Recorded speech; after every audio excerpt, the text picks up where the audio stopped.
Assalamualaikum warahmatullahi wabarakatuh. Dewan juri yang terhormat, perkenalkan saya Anaya Laksita Putri Suryani Tias dan di sebelah kanan saya Alia Rahmadiani. Kami dari SMP Negeri 8 Yogyakarta akan mempresentasikan hasil penelitian kami dengan judul Plastik Biodegradable Berbahan Limbah Politelokaspol Manihot Esculenta Trans. Yang melatar belakangi penelitian kami yaitu di kota Yogyakarta, terkhususnya daerah Sleman, banyak orang yang memproduksi makanan berbahan dasar telokaspol atau yang biasanya disebut singkong. Namun, baik juga orang yang menganggap bahwa kulit dari singkong tersebut adalah limbah. Sedangkan di sisi lain, kota Yogyakarta juga memiliki krisis sampah, terutama sampah plastik, dikarenakan sampah plastik sulit terurai sehingga menumpuk. Maka dari itu, peneliti memberikan inovasi untuk membuat plastik yang berbahan dasar limbah kulit telokaspol. Rumusan masalah pada penelitian ini yang pertama adalah bagaimana perbedaan hasil plastik dari beberapa formulasi menggunakan limbah kulit telokaspol yang diberi 3 perlakuan, yaitu segar, direbus serta dibusukkan, dan hanya dibusukkan dengan penambahan PVA dan asam laktat alami. Yang kedua, bagaimana hasil uji elastisitas dan uji degradasi pada plastik yang paling optimal. Berikut proses pembuatan plastik. Tahap pertama, kulit telokaspol dibagi menjadi 3 bagian, yaitu segar, direbus dan dibusukkan, juga dibusuk. Lalu kulit telokaspol dapat dihaluskan sehingga menjadi bentuk bubuk dan ditambahkan dengan polivinil alkohol serta asam laktat sesuai takaran yang sudah ditentukan. Setelah itu dapat ditambahkan air sebaik 100 ml dan direbus sehingga mencapai suhu 100 derajat Celcius. Setelah mencapai suhu 100 derajat Celcius, plastik dapat dicetak lalu dikeringkan di bawah sinar matahari. Metode yang digunakan pada penelitian ini adalah eksperimen. Peneliti melakukan eksperimen atau percobaan di laboratorium untuk membuat bioplastik. Berikut alat dan bahan terlampir. Formula dan pengujian. Kami menggunakan 3 formula. Pada bioplastik A menggunakan kulit telokaspol yang segar sebaik 12 gram. Pada formulasi B menggunakan kulit telokaspol yang dibusukkan dan juga direbus sebaik 12 gram. Lalu pada formulasi C menggunakan kulit telokaspol yang busuk sebaik 12 gram. Namun, tiap formula memiliki penambahan 10 ml polivinil alkohol dan juga 50 ml asam laktat dan air 100 ml.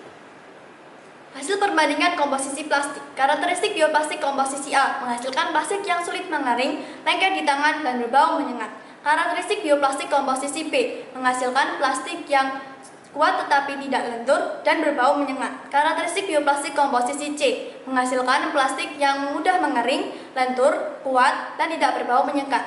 Maka, plastik yang paling optimal ada pada formulasi C. Plastik yang paling optimal tersebut akan diuji degradasinya menggunakan media tanah selama 8 hari.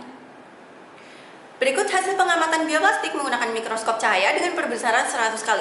Dapat dilihat dari gambar di atas, sebelum ditimbun tanah selama 8 hari, partikel plastik terlihat rekat. Sedangkan setelah ditimbun dengan media tanah, partikel plastik terlihat merenggang. Maka dari itu dapat disimpulkan bahwa bioplastik dapat terurai dengan baik di dalam media tanah. Plastik yang paling optimal tersebut juga diuji elastisitasnya menggunakan alat Universal Testing Machine. Berikut tabel hasil alat Universal Testing Machine. Pada tabel tersebut dapat dilihat hasil tensile strength dalam ukuran KGF A 2880, B 3360, C 3560, C 1760, dan D 2840. Hasil tersebut harus diubah dalam satuan MPa agar sesuai dengan standar SMI. Berikut hasil pengujian uji tarik menggunakan alat Universal Testing Machine dalam satuan megapascal. Dari grafik tersebut dapat dilihat atau dapat disimpulkan rata-rata plastik adalah 28,24 MPa. Kesimpulan pada penelitian ini yang pertama adalah formulasi yang paling optimal adalah bioplastik C. Dari formulasi tersebut dapat dilihat bahwa plastik paling optimal dibandingkan A dan B. Yang kedua, plastik dapat degradasi di dalam tanah selama 8 hari dengan baik. Terdapat perubahan secara visual, yaitu warna berubah menjadi lebih coklat tua, massa mengalami penurunan, tekstur menjadi lebih melar, dan terdapat lubang pada pinggiran plastik. Pada pengamatan menggunakan mikroskop, partikel plastik terlihat merenggang.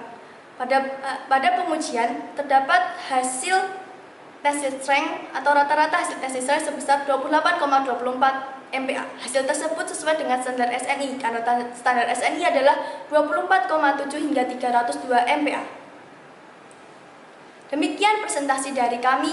Manfaatkan limbah kulit telokaspol, limbah teratasi, pencemaran terhindari.